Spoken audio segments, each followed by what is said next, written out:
4.500 tahun.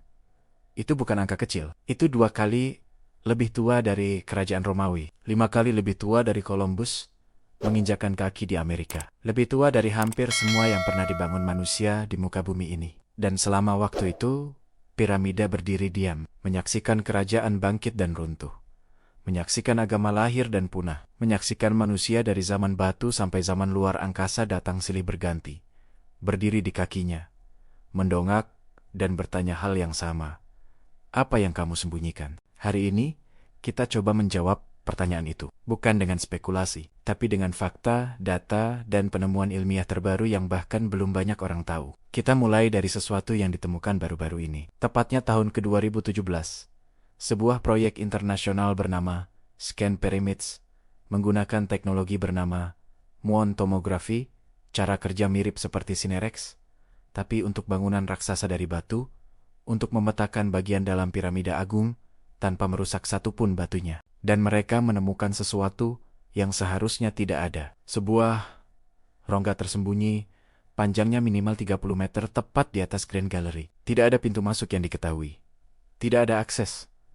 Tidak ada yang pernah masuk ke sana. Para peneliti menyebutnya cukup dengan Big Void, rongga besar. Temuan ini dipublikasikan di jurnal Nature, salah satu jurnal ilmiah paling bergengsi di dunia. Bukan di blog konspirasi, di Nature. Tidak ada yang tahu. Sampai hari ini. Apakah ini ruang konstruksi yang digunakan pembangun untuk meringankan beban? Apakah ini ruang ritual yang sengaja disembunyikan? Ataukah ini tempat penyimpanan sesuatu yang tidak ingin diketahui dunia? Kemudian pada tahun 2023, teknologi yang lebih canggih menemukan hal baru lagi. Sebuah koridor tersembunyi di dekat pintu masuk utara. Lebar 2 meter, panjang 9 meter, miring ke arah bawah. Pemerintah Mesir mengkonfirmasinya. Mereka menyebut ini penemuan penting, tapi aksesnya masih sangat terbatas. Dan inilah yang membuat piramida begitu menyiksa. Setiap jawaban membuka 2 pertanyaan baru. Sekarang kita tinggalkan rongga dan bicara tentang sesuatu yang ada di depan mata kita, tapi jarang kita perhatikan. Piramida Agung Giza disejajarkan dengan 4 arah mata angin Utari Selatan Timur Barat, dengan presisi yang nyaris sempurna. Tingkat deviasinya hanya 0,05 derajat. Kesalahan yang bahkan lebih kecil dari margin error alat ukur GPS modern. Para insinyur modern yang mencoba mereplikasi tingkat presisi ini menggunakan alat ukur terbaik abad 21 mengakui, ini bukan sesuatu yang mudah, bahkan dengan teknologi kita sekarang. Bagaimana caranya? Salah satu hipotesis yang paling masuk akal, mereka menggunakan fenomena matahari terbenam dan terbit pada titik equinox. 2 hari dalam setahun ketika matahari terbit dan terbenam tepat di titik timur dan barat sempurna. Dengan mengamati bayangan pada hari-hari itu, mereka bisa menentukan arah utara sejati dengan akurasi luar biasa. Dan astronomi mereka jauh lebih dalam dari yang kita kira. Pada tahun 1994, astronom Robert Bauval menerbitkan temuannya yang menggemparkan.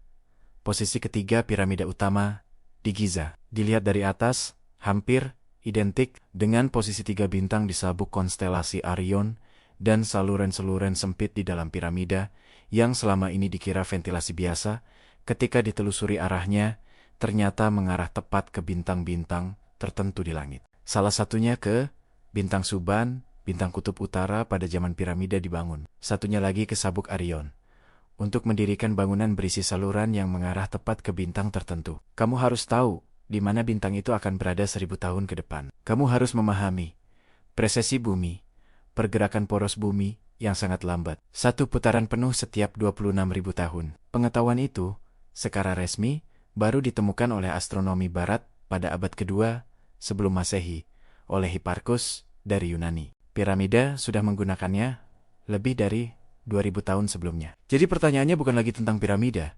Pertanyaannya adalah, dari mana mereka mendapatkan pengetahuan itu? Kita sering fokus pada apa yang ada di atas tanah. Tapi rahasia terbesar Giza mungkin justru ada di bawahnya, di bawah Plato. Giza terdapat kompleks terowongan dan ruang bawah tanah yang disebut sumur Osiris. 3 tingkat yang semakin dalam.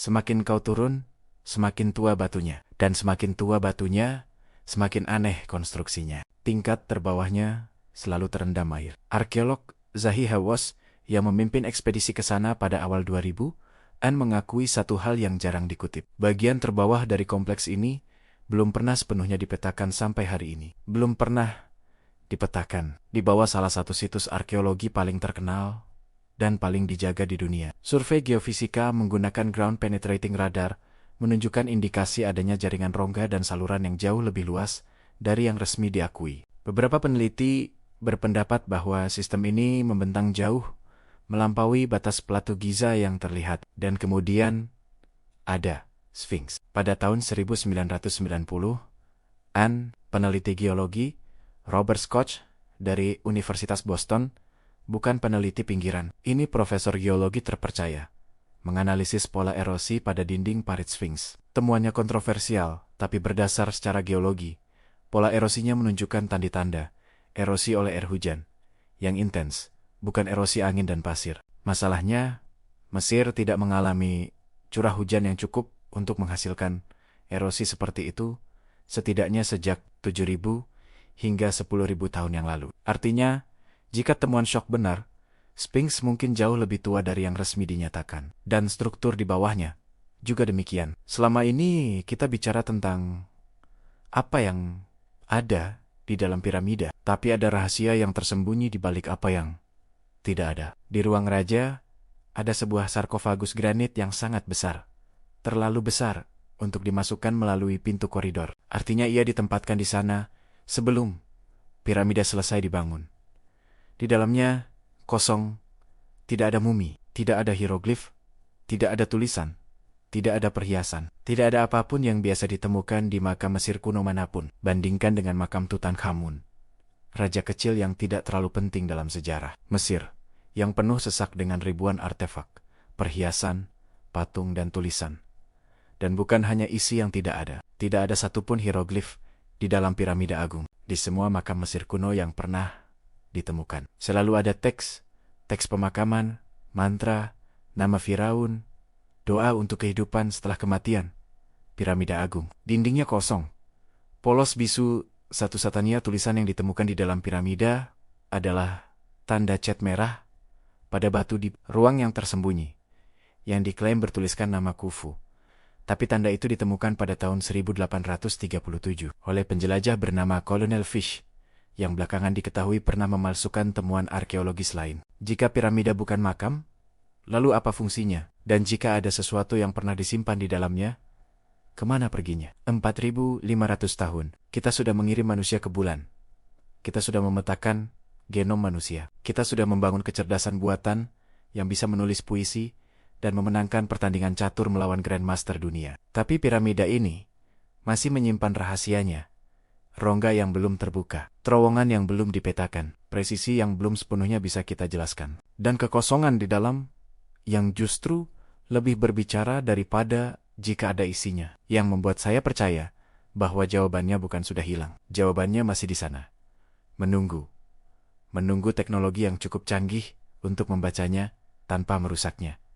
Menunggu pertanyaan yang cukup tepat untuk menguaknya. Menunggu generasi yang cukup sabar untuk tidak terburu-buru menarik kesimpulan. Mungkin itulah yang sesungguhnya disimpan piramida selama 4.500 tahun ini. Bukan emas, bukan mumi, bukan senjata kuno, tapi pertanyaan yang cukup besar untuk membuat kita terus mencari jawaban. Dari 4 rahasia yang kita bahas hari ini, rongga tersembunyi, pengetahuan astronomi yang tidak masuk akal, jaringan bawah tanah yang belum dipetakan, dan kekosongan yang mengganggu di ruang paling dalam.